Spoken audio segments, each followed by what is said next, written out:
Good morning সবাইকে। আজকে একটা ছোট মিনি ব্লগ তোমার সাথে শেয়ার করছি, আর চেষ্টা করবো আজকে কিছু কিছু তোমার সাথে মোমেন্ট শেয়ার করার সারাদিনে, কারণ আজকে নেটওয়ার্ক ভালো চলছে না, তাই কিছু না কিছুভাবে তোমার সাথে কানেক্ট থাকতে হবে।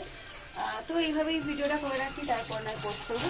আজকে তো বিশাল বৃষ্টি কালকে থেকে, সবাই জানো, আর কারেন্ট চলে যাচ্ছে বারবার, তাই আজকে আমাদের হচ্ছে খিচুড়ি।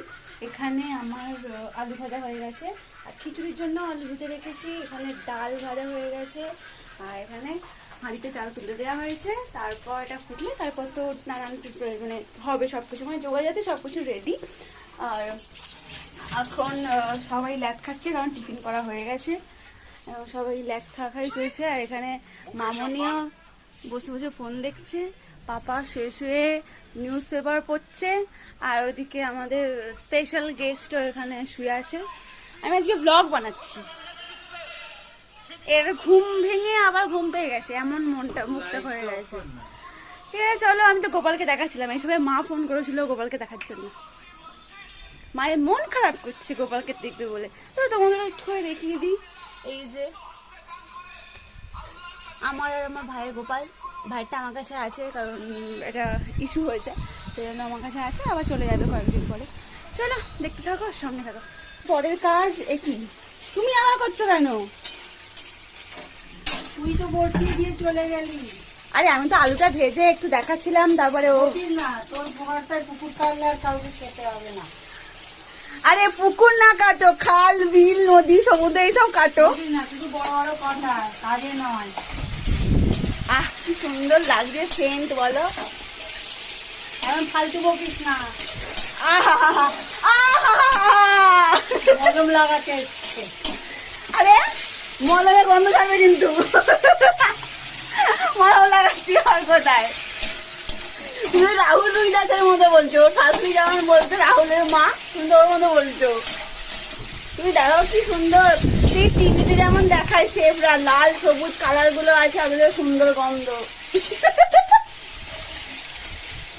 খিচুড়ি খিচুড়ি কিছু না করে বলে আমি রান্না করেছি, দেখো খেয়ে কি সুন্দর হয়েছে। না তা কেন বলো বলো, তুমি তো করছো। আর আমি ভিডিও করার বানাচ্ছি, কথা, তুই ছেড়ে চলে যাচ্ছিস। আমি ভিডিও বানাচ্ছি, আমি বলে দিচ্ছি, ওই করলে হয়ে যাবে তো। আমি তো দিচ্ছি। আমার নয় মন নেই। কি হবে সেই জল দে, জল দে। খেয়ে আবার পেট থেকে বেরিয়ে যাবে। তাহলে আমাদের মশলা কষা হচ্ছে, আর আমাদের তো খিচুড়ি হচ্ছে, তোমাদের আগেই বলেছিলাম। তোমাদের কাদের কাদের খিচুড়ি হচ্ছে সেটা কি করতে হবে বলো? লাইক করতে হবে, কমেন্টস করতে হবে, শেয়ার করতে হবে। আর আমার মতো খিচুড়ি বানাতে হবে, আমার মতো খিচুড়ি বানাতে হবে, তাই না? শুধু বড় বড় ডায়লগ। আরে আমি যতক্ষণ থেকে করলাম, বাজে বটি না, চলে যা, মাথা গরম করিস না। দেখো আমি রান্না করছি, আর খিচুড়ি পোলাও হয়ে যাবে। কি বলছে মাথা ফাটিয়ে দেবে, বাবা বলছে মাথা ফাটিয়ে দেবে। তুমি খিচুড়ি করো, আবার একটু পরে দেখা হচ্ছে। আমরা খিচুড়ি খেতে বসে গেছি, মানে অর্ধেকের বেশি খাওয়া হয়ে গেছে। তারপরে মনে পড়লো যে ভিডিও করিনি। এখন তো হ্যাঁ, এখন তো যা লোক করবো সবই দেখাতে হবে। দেখাচ্ছি, এই যে ছোটবেলাকার খিচুড়ি, স্কুলের খিচুড়ির মতো টেস্ট হয়েছে, কিন্তু আমার খুব ভালো লাগছে, বলো। আর তুমি হঠাৎ শাড়ি পরলে কেন,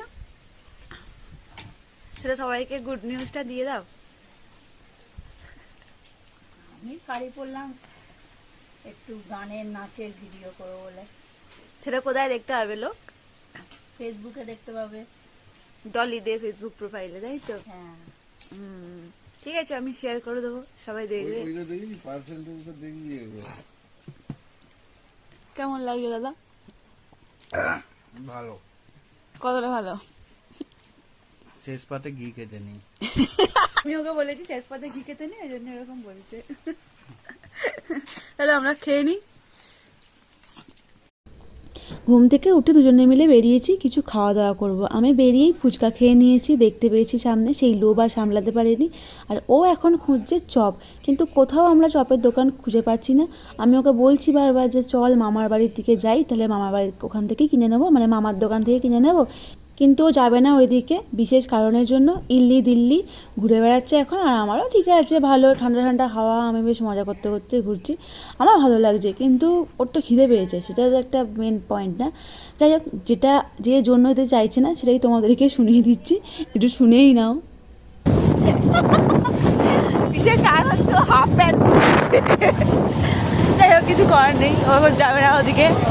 এবার আমরা চপ খুঁজি, আর তারপরে চপ তো মানে কিনবো। আর এখানে কারমোজাইনও নিয়েছি, চপ খাবো, কারমোজাইন আমি খাবো না, ও খাবে। খুব ভালো হচ্ছে, একটু ঘোরাও হচ্ছে, ঠান্ডা ঠান্ডা হাওয়া দিচ্ছে, বেশ ভালো লাগছে। বৃষ্টি হয়েছে, গাছগুলো পুরো সবুজ সবুজ লাগছে। দেখ কত দূরে চলে এলাম আমরা। ওর তো তেল ভাজা খাওয়া হলো না, সেটা তো আমরা দেখলে। তো এখন বাড়িতে এসে রান্নাবান্না শুরু হয়ে গেছে, হবে রুটি তরকারি। এখানে আটা মাখা হয়ে গেছে, আর এখানে তরকারি, যেটা তোমাকে দেখিয়ে দিচ্ছি একবার। এই যে এখানে আটা মাখা আছে, আর এখানে তরকারি হচ্ছে। আজকের ব্লগ এই পর্যন্ত, দেখা হবে কালকে নতুন ব্লগে।